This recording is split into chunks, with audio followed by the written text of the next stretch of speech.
Kali ini gue akan membahas tentang Kingdom Hearts 3 yang gue rasa cukup mengecewakan.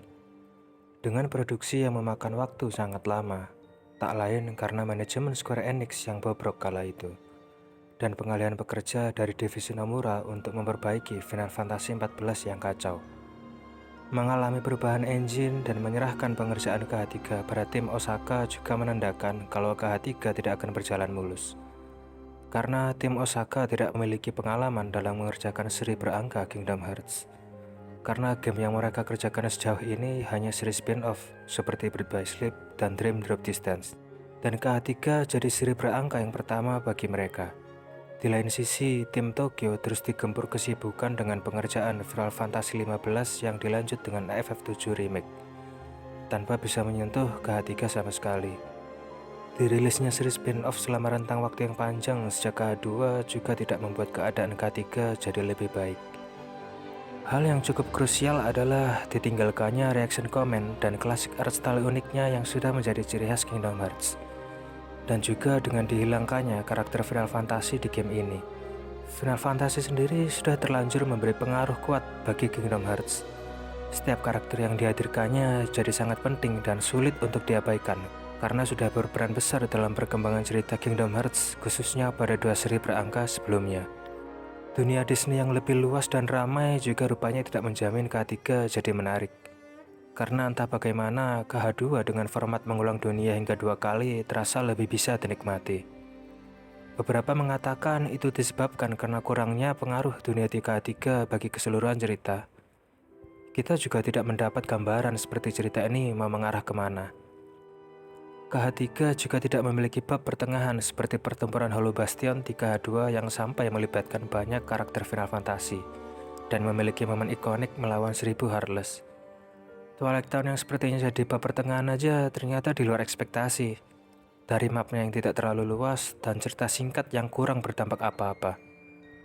Padahal awalnya gue mengira kalau penyelamatan Roxas akan berlangsung di sini sembari bentrok dengan Xemnas dan Ansem. Bahkan Radiant Garden aja sama sekali tidak dapat disinggahi di game ini dan hanya jadi sebatas cutscene singkat.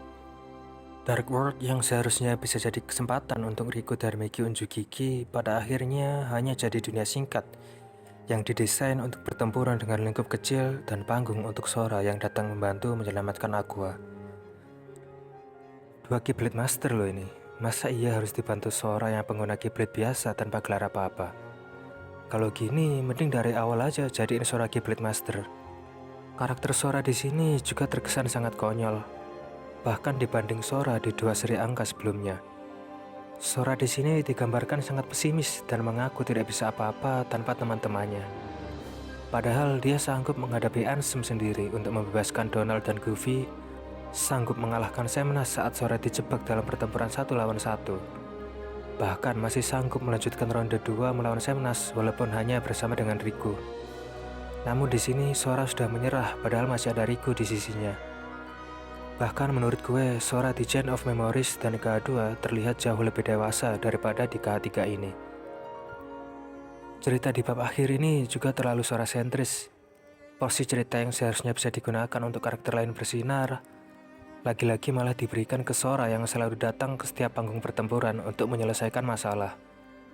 Hal lain yang gak gue suka adalah penambahan cutscene bagi setiap anggota organisasi 13 setelah dikalahkan. Selain kita berusaha dibuat bersimpati pada musuh, penempatannya juga berantakan, yaitu di tengah sesi tempur yang masih berjalan. Dengan keadaan masih ada bos lain yang belum dikalahkan. Dan pas lagi cutscene ini, bos yang tersisa ini kemana dan ngapain? Nunggu Sora ngobrol gitu.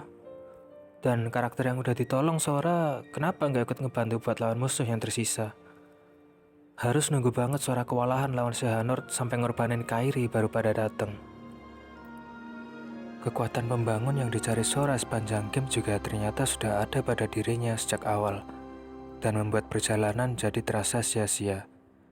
Ditambah kotak hitam yang selalu dicari oleh Maleficent dan jadi sensasi dalam cerita hanya muncul di epilog.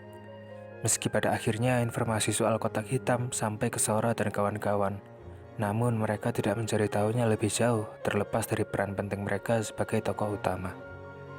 Dan beberapa plot yang harusnya bisa diselesaikan secara perlahan dengan membaginya di dunia yang dijelajahi, malah menumpuk di bab terakhir.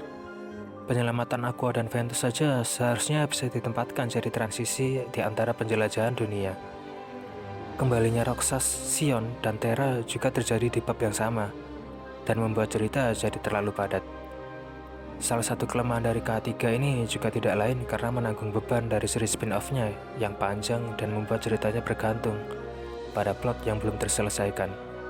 Hingga pada akhirnya membuat KH3 tidak mempunyai plot sendiri untuk berpijak.